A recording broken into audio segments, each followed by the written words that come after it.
Em nome de Jesus. Glória a Deus. Você pode pegar sua Bíblia, abrir comigo no Evangelho de Mateus. Mateus capítulo 5.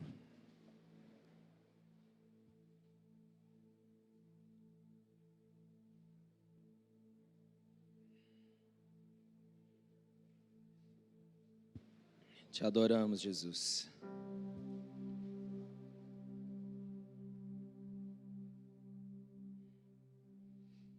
Evangelho de Mateus, capítulo 5.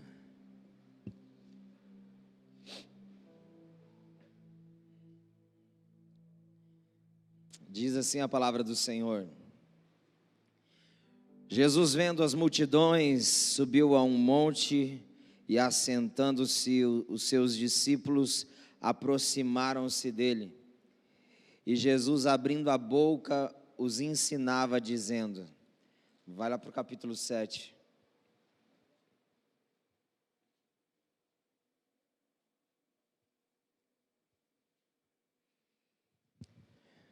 Não julgueis para que não sejais julgados, pois com o critério com que julgardes, sereis julgados, e com a medida que usardes para medir os outros, igualmente medirão a vós.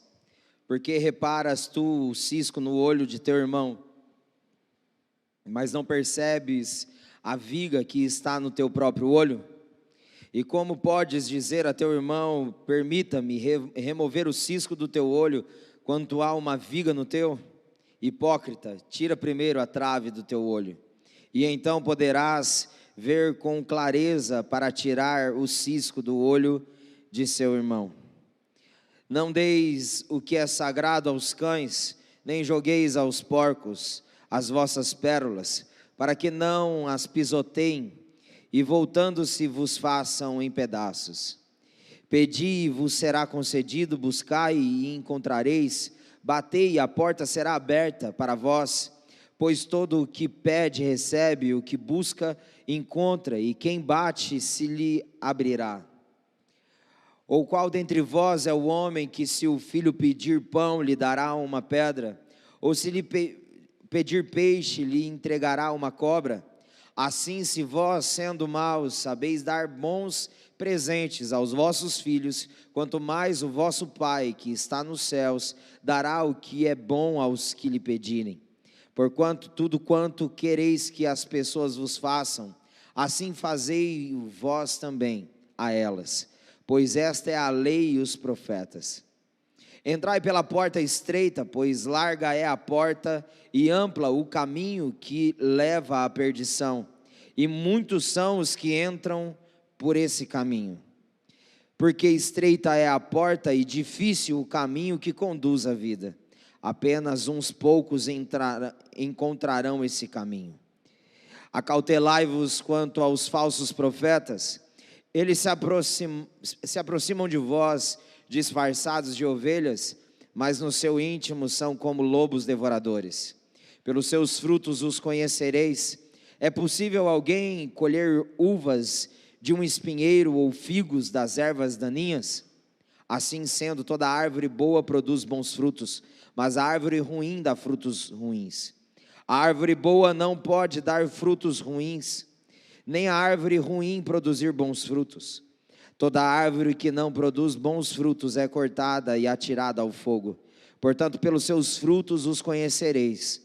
Nem todo aquele que diz a mim, Senhor, Senhor, entrará no reino dos céus, mas somente os que fazem a vontade de meu Pai que está nos céus. Muitos dirão a mim naquele dia: Senhor, Senhor, não temos nós profetizado em teu nome? Em teu nome não expulsamos demônios, em teu nome não realizamos muitos milagres? Então lhes declarei: nunca os conheci, afastai-vos de mim, de minha presença, vós que praticais a iniquidade, o mal. Assim todo aquele que ouve estas minhas palavras e as pratica, será comparado a um homem sábio que construiu a sua casa sobre a rocha.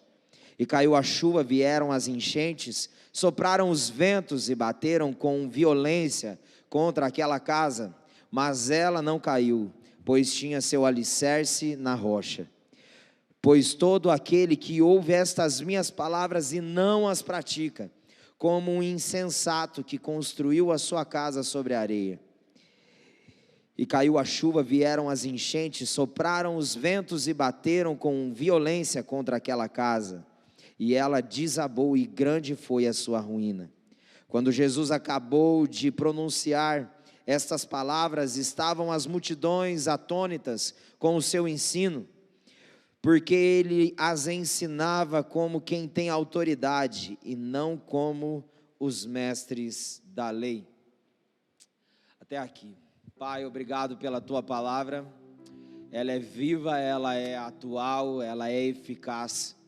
Ela tem poder para alinhar o desalinhado, Deus, para converter aquele que está endurecido. Ela tem poder, ó Deus, para salvar o perdido. Ela tem poder, ó Deus, para sarar o enfermo. A tua palavra, ela é viva, Senhor, e ela é poderosa. Então nós oramos, ó Deus, para que assim o seja, enquanto ela está sendo proclamada. Nós não queremos atrapalhar aquilo que o Senhor, ó Deus, tem e está fazendo nesse lugar, nesse tempo, nessa geração. Queremos ser cooperadores. Pai, enquanto a palavra está sendo proclamada, tens liberdade nesse lugar. Espírito Santo para curar, libertar, salvar, alinhar, Senhor. Em nome de Jesus, tenha liberdade nesse lugar. Nós oramos e clamamos na dependência total do Teu Espírito hoje e sempre. Amém e amém. Amém? Podeis vos assentar.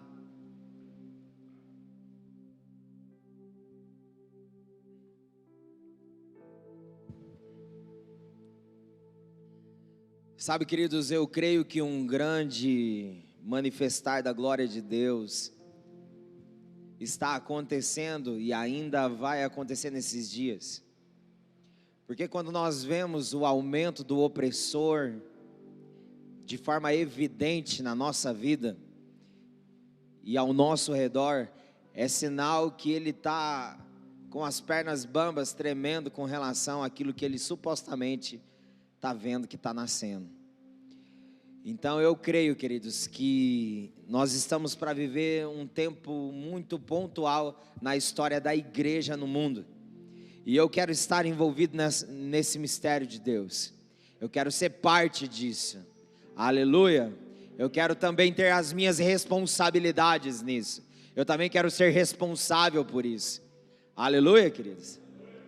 Eu quero que você tenha entendimento disso. Tenha consciência. Há uma guerra sendo travada no mundo espiritual, tentando neutralizar a ação da terra, dos filhos do céu aqui na terra. Mas nós vamos avançar, nós vamos romper com os limites, porque as portas do inferno não prevalecerão contra a igreja. Aleluia.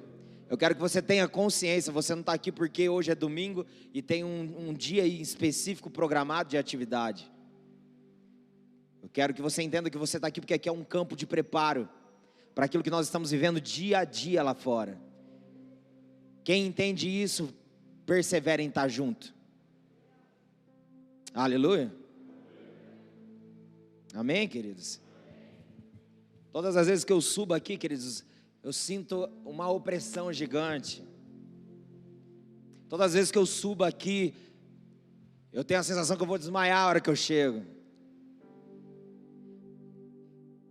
E quando nós começamos a adorar juntos, eu vejo tudo isso se dissipando.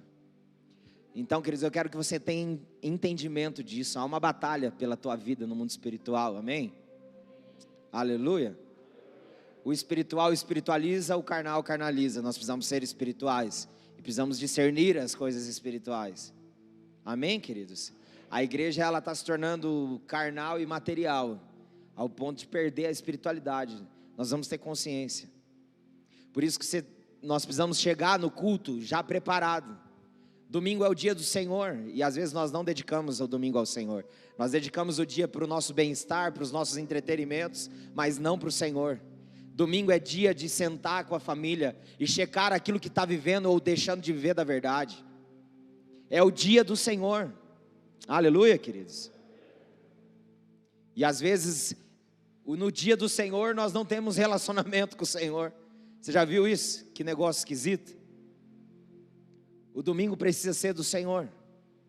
Precisa ser um tempo de envolvimento, de intensidade, de checar o que foi vivido na semana, se viveu a palavra, se teve tempo com Ele ou não teve. Domingo é dia de avaliação. Amém, queridos? Aleluia.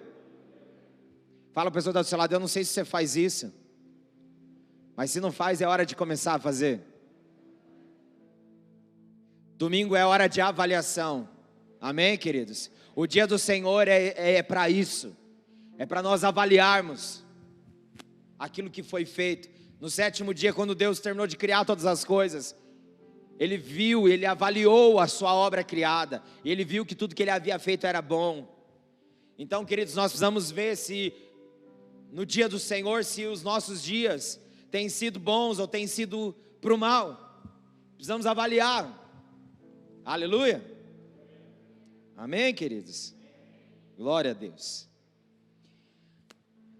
Nós estamos no mês de setembro na série de mensagens Manifestação. E como nós estamos falando, todas as atividades em si está em torno dessa série de mensagens. Para você que está vindo pela primeira vez, manifestação significa, no dicionário, ato ou efeito de manifestar-se.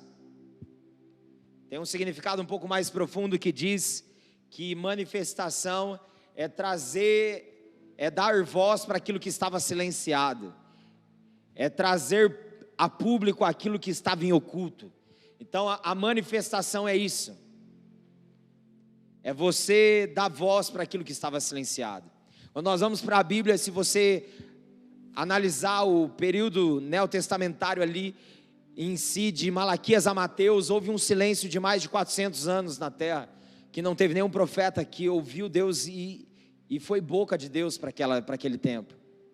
Houve um silêncio. Então João Batista vem quebrando esse silêncio, sendo uma voz audível de Deus, preparando o caminho para que o Senhor pudesse se manifestar.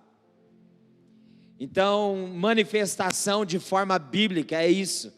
É você preparar, ter consciência e entendimento para então manifestar. Não é que nem a manifestação que nós estamos vendo, infelizmente, no modismo do presente século, que são pessoas gritando por aquilo que nem elas sabem que é.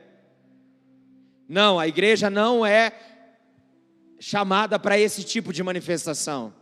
A igreja é chamada para uma manifestação onde ela tem consciência, entendimento do que ela está fazendo. Não está gritando porque todo mundo está gritando. Não está fazendo porque todo mundo está fazendo. A igreja não é Maria vai com as outras, queridos. A igreja precisa ser conduzida pela voz do Espírito. Aleluia. Essa é a manifestação dos filhos, que a ardente expectativa da criação aguarda. Filhos que entendem que são filhos e receberam o poder de filho. Nós éramos órfãos, nós éramos condenados. Jesus veio e nos deu identidade de filho. Ele nos ressignificou, Ele nos salvou, queridos. Ele se manifestou para isso. Então nós, como filhos dessa grande família hoje inserida, nós precisamos também fazer como o Filho de Deus o fez. Nós precisamos manifestar o que Ele manifestou, a vontade do Pai. Mas muitas vezes eu vejo uma igreja muito cheia das suas próprias vontades e vazia para a vontade de Deus. Então, consequentemente, ela não manifesta aquilo que tem que ser manifestado. Mas Deus, Ele está posicionando, alinhando e ajustando todas as coisas, para que sejamos uma igreja, queridos, no Brasil e nas nações, uma igreja que não vive mais para suas vontades, mas para a vontade do Eterno. Como nós falamos na quarta-feira, queridos, o Senhor está despertando Bartimeus, filhos da honra, que honra a missão do Pai. Aleluia. Filhos que não têm a sua vontade como prioridade, mas a vontade do Pai como prioridade. Aleluia. Filhos que estão cheios da vontade do Pai. Amém, queridos? Tem alguém entendendo aqui? Tem alguém desejoso disso aqui? De ser cheio da vontade do Pai. Mas para isso é preciso se esvaziar de si mesmo. Aleluia. Pessoas cheias de si não podem ser cheias de Deus. O Senhor está buscando uma noiva, uma igreja que busca ser totalmente dele. Aleluia! E a série, e o episódio da mensagem de hoje é Jesus manifesta o caráter da missão. É Jesus manifestando o caráter da missão. Nós vemos aqui do capítulo 5 ao capítulo 7, o mais conhecido Sermão do Monte. Nós lemos ali os primeiros versículos do capítulo 5 e fomos para o capítulo 7. No começo ali do capítulo 5, nós vemos que Jesus viu que as multidões o cercavam. Ele subiu no monte e se assentou junto com os discípulos. E assentado junto com os discípulos, ele passou a lhes ensinar dizendo o quê? Verdades que fundamentaria o caráter da missão do reino de Deus. Se você ler o Sermão do Monte, é Jesus discipulando e confrontando o caráter dos discípulos, que seriam responsáveis para continuar deixando legado para as próximas gerações a respeito do que é a cultura do reino, a mentalidade do reino. E então a Bíblia diz que Jesus fez isso assentado com os discípulos. Eu amo Jesus e a simplicidade dele. Jesus, ele tinha, para você sentar, você precisa ter tempo.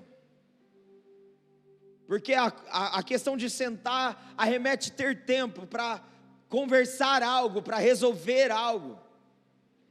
E a Bíblia diz que Jesus, ele assentado, ele começou a ensinar, dizendo verdade sobre o caráter do reino. Ele começou a manifestar o caráter da missão do reino de Deus. E você vai ver durante todo o sermão, ele dizendo sobre a importância de carregarmos o nosso caráter, de sermos sal e luz para esse mundo. Você vai ver Jesus pontuando o quanto é sagrado o casamento. Ele pontua o quanto é importante nós não fazermos juramentos, mas sermos pessoas de palavra. Ele diz, sim, sim, não, não, o que passar disso vem do maligno. Ele passa a dizer no Sermão do Monte, ame os que te odeiam. Ele disse antes, o adultério era só o ato consumado. Ele diz agora, se você olha para a mulher do teu próximo e cobiça ela, você já adulterou com ela. Ele começa a ajustar e alinhar, queridos. Ele começa a dizer da importância de orarmos, de entrarmos no nosso quarto em secreto e termos tempo com o Senhor. Ele ensina a oração do Pai Nosso. Ele começa a confrontar aqueles discípulos, manifestando a eles o caráter da missão que ele estava confiando àqueles homens. Há um caráter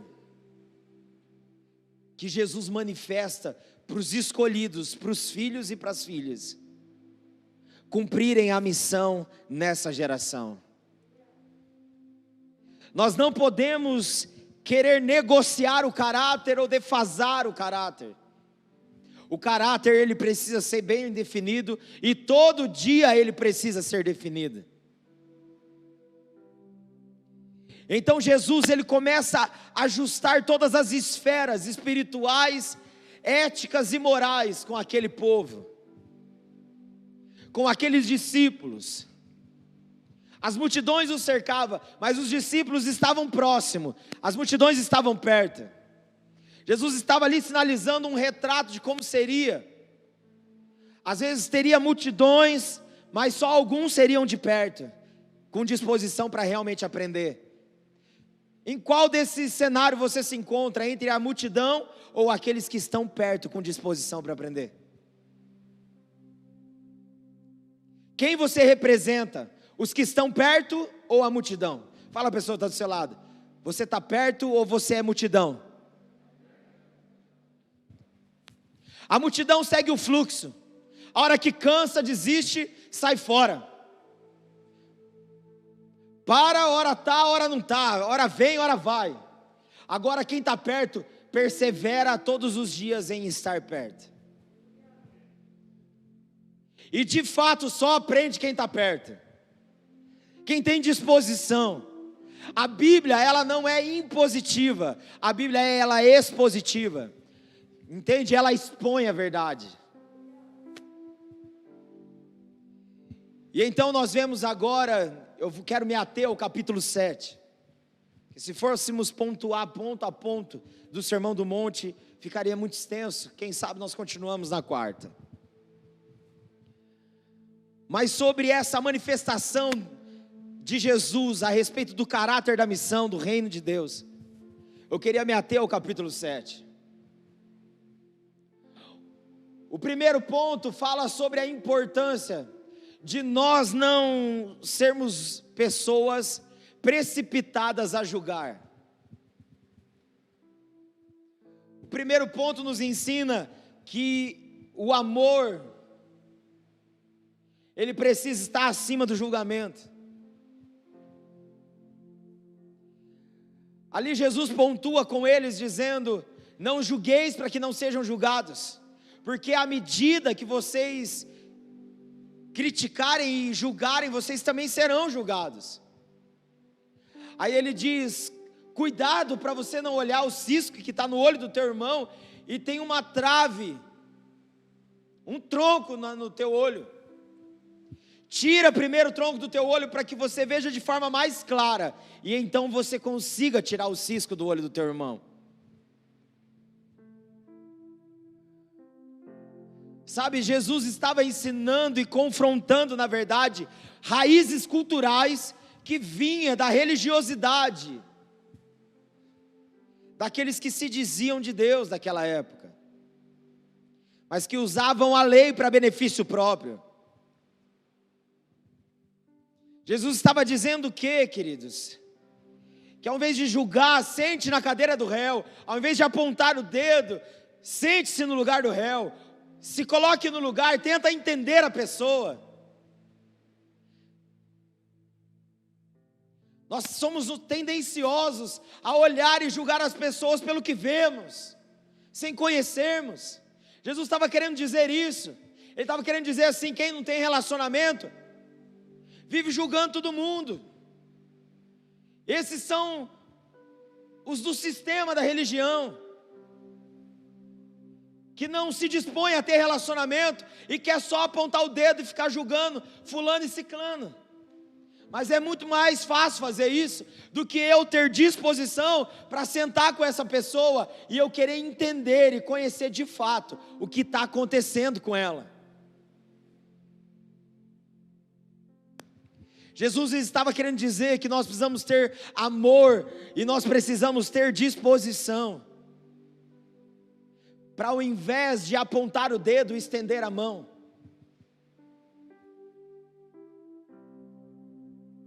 Cuidado para você não deixar o seu caráter ser tomado e infiltrado por essa malignidade de se achar acima do outro.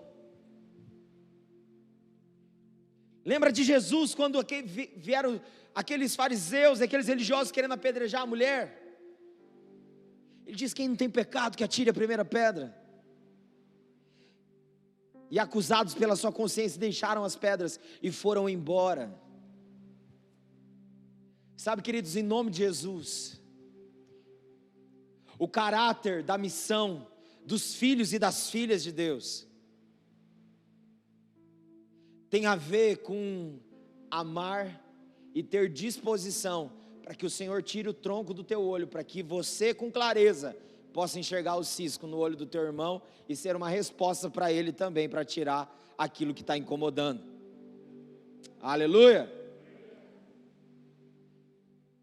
Porque ao invés de você tirar o que está incomodando o teu irmão, você primeiro precisa deixar Deus tirar aquilo que está incomodando você. Amém, queridos? E para isso é preciso ter disposição. A segunda coisa que o Senhor trata no caráter daqueles discípulos é a perseverança de orar. Ele fala, para que vocês mantenham o caráter da missão intacto, vocês precisam perseverar na oração, porque todo aquele que busca encontra, todo aquele que procura acha, todo aquele que bate abrir-se-lhe-á. Porque qual pai que o filho pede pão dá pedra, pede um peixe dá uma cobra? Aí ele diz, vocês sendo maus sabem dar boas coisas aos seus filhos, quanto mais o Pai Celestial vos dará o Espírito Santo, vos dará aquilo que vocês pedem. Mas ele termina dizendo o seguinte nessa perícope, ele termina dizendo assim, assim como vocês querem que as pessoas vos façam, façai vós também, porque disso procede a lei e os profetas. Sabe, nós temos muitas vezes a tendência de querer que o outro ore, que o outro faça, mas eu não tenho disposição para fazer. Dentro do caráter da missão, nós puxamos o exemplo. Aleluia, queridos. Nós puxamos o exemplo. Nós precisamos buscar ser o exemplo, nós precisamos procurar ser o exemplo. E isso, a oração, ela tem esse poder de definição. Por isso que nós precisamos perseverar na oração. A oração fundamenta a missão. E é isso que Jesus está manifestando a eles.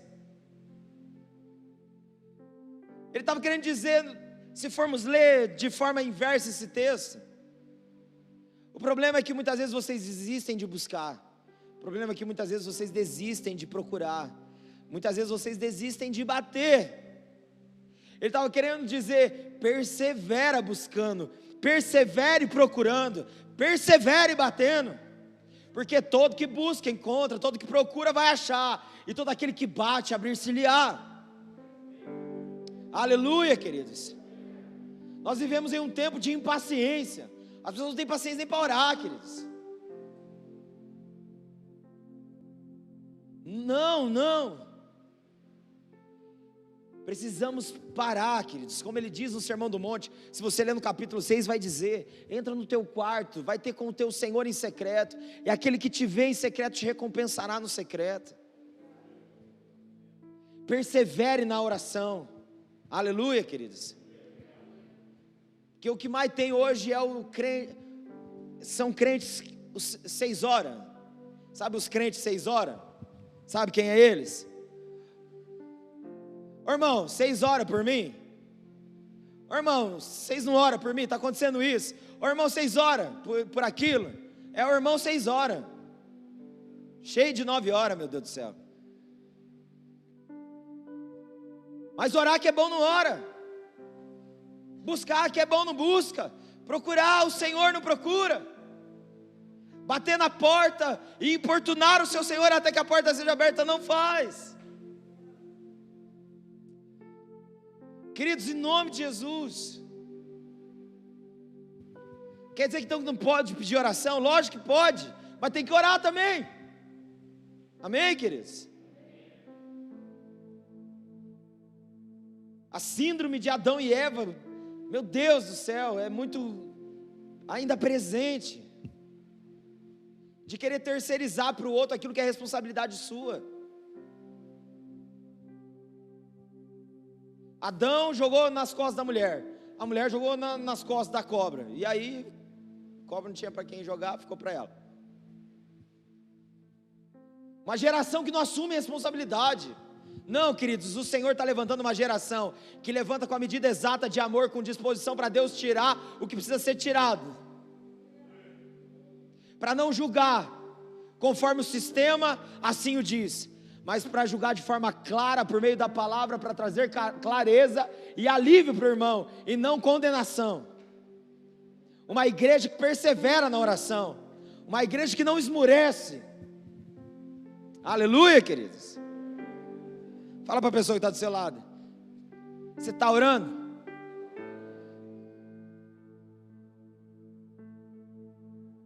Se a bênção de Deus na tua vida dependesse da sua vida de oração, você estaria abençoado ou amaldiçoado?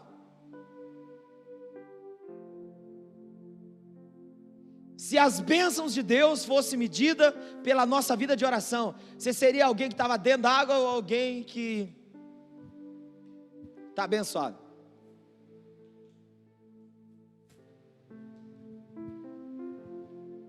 Sabe, o que nós mais vemos é uma geração que não semeia e quer colher. Eu sempre digo, Deus é tão bom, gente, Deus é tão bom, que só permite a gente colher o que a gente planta, tá? Se você não está plantando nada, você não vai colher, você não quer colher alguma coisa, né? A gente só planta o que a gente só colhe o que a gente planta. Amém, queridos? Depois ele vai e ele começa a dizer então que da porta estreita e da porta larga. Ele diz que os que entram pela porta larga são muitos, e esses são os filhos da perdição, mas que são poucos os que entram e encontram o caminho da porta estreita e querem ele. Sabe, queridos, nós vemos hoje, dentro desse sistema de teologia youtuber, muita gente querendo esticar a porta, querido. Mas entenda o que Jesus disse: a porta larga leva para a perdição. Se quer seguir Jesus e entender o caminho, a verdade e a vida, de fato que é Ele, é estreito. Então, se você quer trilhar o caminho da verdade que te leva para a eternidade, prepara-te para ser estreitado. Não tem negócio de caminho largo, não. Aleluia, queridos. Não tem facilidade, não. Tem que negar a si mesmo, tem que tomar a sua cruz todo dia e seguir Jesus. Amém, gente? Isso faz parte do caráter da missão. O caráter da missão é estreito, queridos.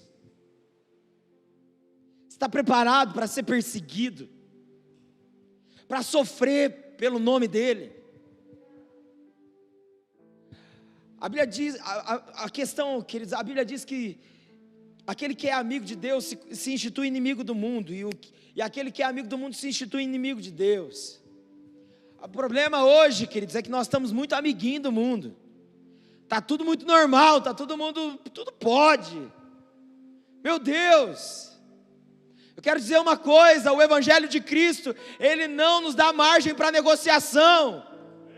Ou é tudo ou é nada. Não queira negociar. Aleluia. Os cristãos antigos, quando a pessoa se convertia, era visível em todos os sentidos. A mudança era de dentro para fora.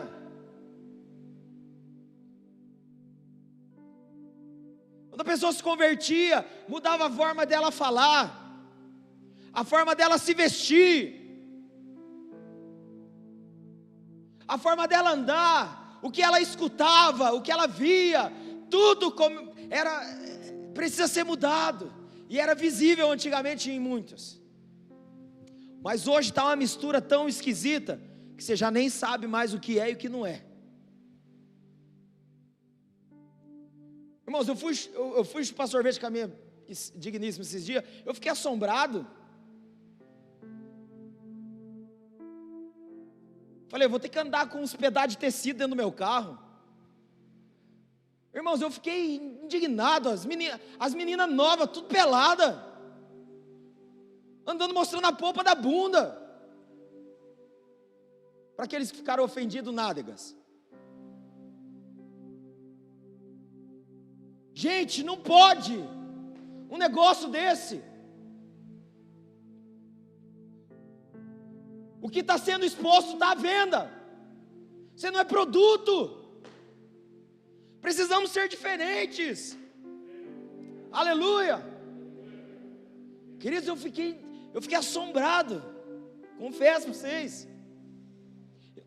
Não tinha onde olhar. Eu falei, vamos embora daqui, pelo amor de Deus.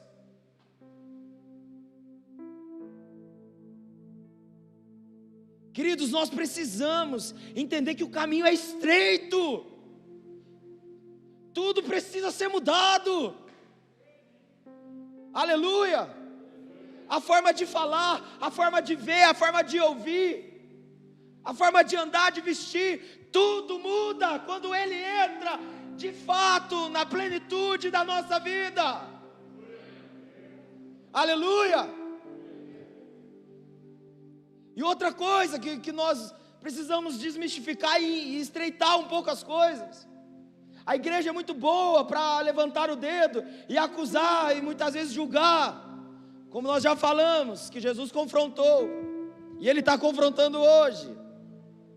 Por exemplo, o número, não sei nem que palavra usar, queridos, o número exponencial de homossexuais hoje. Aí nós temos uma igreja que muitas vezes aponta o dedo para o homossexual. Mas eu quero que você entenda uma coisa, então quer dizer que a pessoa que é hétero não precisa se arrepender? O hétero e o homossexual precisam se arrepender e nascer de novo. Todos. Sexo homem com homem, mulher com mulher é pecado, mas também homem com mulher e mulher com homem fora do casamento é pecado. Aleluia, gente. É pecado. Aí nós apontamos o erro da sociedade, ao invés de ser exemplo para ela. Queremos abrir e esticar o caminho é estreito, irmãos. Aleluia. Não podemos comprometer o caráter da missão do Filho de Deus. Amém, queridos? Fala a pessoa que está do seu lado, o caminho é estreito. Fala, você vai aguentar? Irmãos, tem muitos que vão espirrar, que não vai aguentar. Eu vou aguentar em nome de Jesus até o final. Aleluia. Tem alguém aí também com disposição? Aleluia. Que Jesus disse para nós em uma de suas cartas, a igreja do Apocalipse: ser fiel até a morte, dar-te a coroa da vida. Eu estou caminhando para esse lugar. Outra coisa que Jesus pontua é sobre os frutos. Ele diz: uma árvore boa produz fruto bom, mas uma árvore ruim produz fruto ruim. Não tem como o inverso acontecer, uma árvore boa dar fruto ruim, nem uma ruim dar um fruto bom. Ele diz que conhecemos as pessoas pelos frutos. Como que uma árvore dá um fruto bom? Quando essa árvore ela é saudável. Então ela dá um fruto bom. Então nós precisamos entender que os frutos da nossa vida só vão ser bons quando nós temos disposição para deixar com que o Senhor faça de nós pessoas saudáveis, espiritualmente, emocionalmente, fisicamente, em geral. Precisamos frutificar. Aí ele diz que uma árvore que não dá fruto, ela só serve para ser cortada e lançada no fogo. E aí ele diz: nem todos que dizem Senhor, Senhor herdarão o reino dos céus, mas aquele que faz a vontade do meu Pai. Naquele dia muitos dirão: em teu nome profetizamos, em teu nome expulsamos demônios, em teu nome fizemos milagres, Senhor. E ele vai dizer: apartai-vos de mim, porque eu não vos conheço, vocês que praticam o mal, a iniquidade.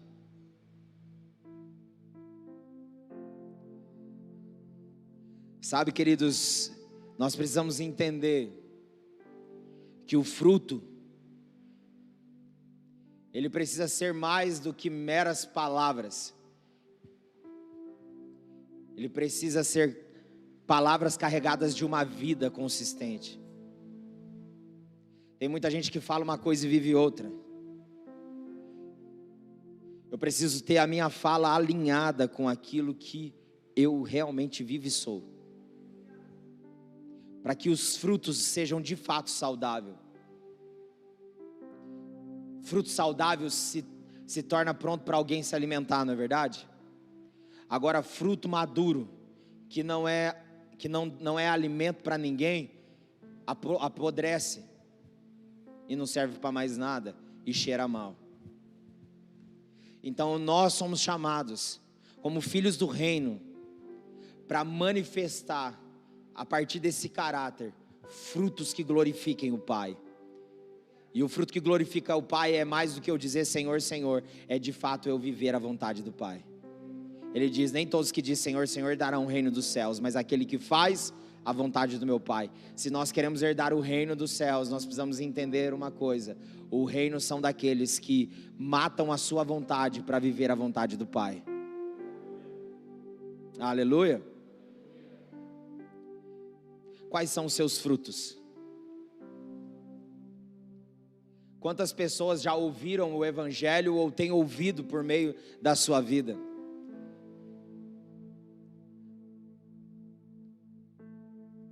Água parada dá dengue, crente parado também só atrai doença.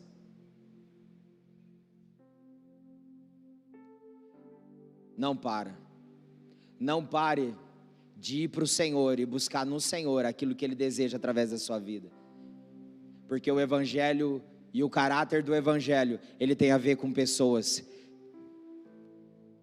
Tudo que Deus está fazendo em você e em mim, é para que Ele também faça através de mim. Aleluia. Amém, queridos? Fala com a pessoa do seu lado, não para não. Fala, cadê seus frutos? A cesta está vazia ou está cheia? E aí, gente? Vamos alcançar o perdido, amém? Talvez você está aqui, você é esse perdido. Então nós queremos te alcançar. Amém, queridos? Se você está perdido, vem para perto que nós queremos te ajudar a se encontrar. E a última coisa que Jesus fala é sobre a casa que está firmada na rocha e a casa que está firmada na areia. A diferença das duas é que a primeira que está firmada na rocha ouviu e praticou, a segunda que está firmada na areia ouviu e não praticou.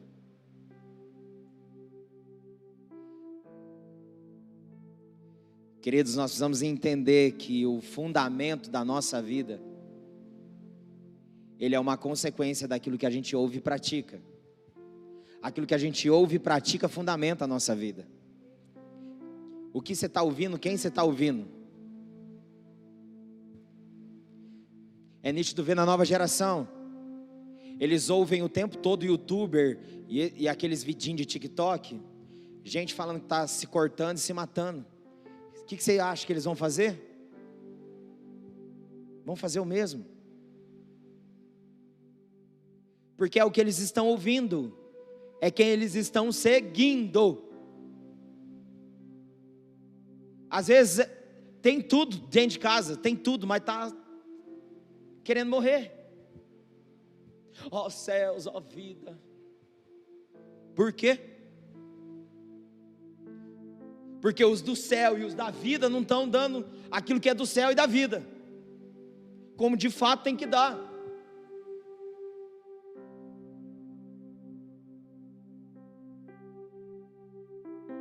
O que nós ouvimos e praticamos fundamenta a nossa vida. Aí, ao invés de nós julgarmos a nova geração, sabe o que nós precisamos fazer? Estender a mão e dizer: o que eu posso fazer para te ajudar? Não é da coisa. Coisas vêm e vai, queridos, mas Jesus, que é plenitude da vida, permanece eternamente. A palavra permanece eternamente. Tudo pode passar, mas a palavra permanece para sempre. Então, mais do que falar também da palavra, pratique a palavra para inspirar a próxima geração. Aleluia, queridos. Nós precisamos praticar. Eu oro todos os dias à noite dizendo: Deus, tem misericórdia de mim. Quando eu faço a Yasmin dormir nas madrugadas, eu choro diante de Deus, eu falo: Deus, tem misericórdia de mim. Faz de mim um pai exemplar para ela. Senhor, que eu não cobre dela a oração se ela não me vê orar, que eu não cobre dela, Deus, ler a Bíblia se ela não me vê lendo, que eu não cobre dela fazer o bem para o outro se ela não me vê fazendo. Senhor, tem misericórdia de mim, eu tenho uma esponjinha que está vendo tudo. Sabe, queridos, nós precisamos dar exemplo, ser essa geração, aleluia, essa geração, queridos, que dá o exemplo pela vida que vive, pelo fundamento, que diz, mas que condiz, entende? Amém, irmãos? Vocês estão felizes ainda? Aleluia.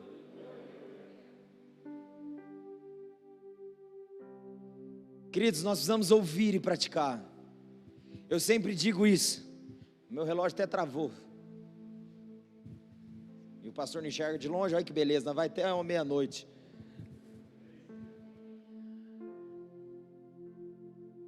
Nós precisamos ser essa igreja que é fundamentada e tem uma vida prática. Como diz a W. Tozer, ele diz o seguinte, que o diabo conhece a Bíblia melhor do que a gente. Olha aqui para mim. Olha aqui para mim. O diabo conhece a Bíblia melhor do que a gente. E ele continua sendo diabo. Porque o segredo não está em conhecer, mas em praticar. Sabe o que nos diferencia do diabo? A prática. Ele conhece a Bíblia melhor do que nós. Mas ele é diabo porque ele não pratica.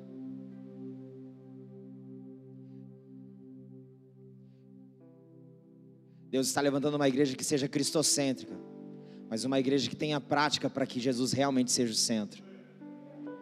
Não só conhecer. Deus não quer fazer de mim e de você um obeso espiritual,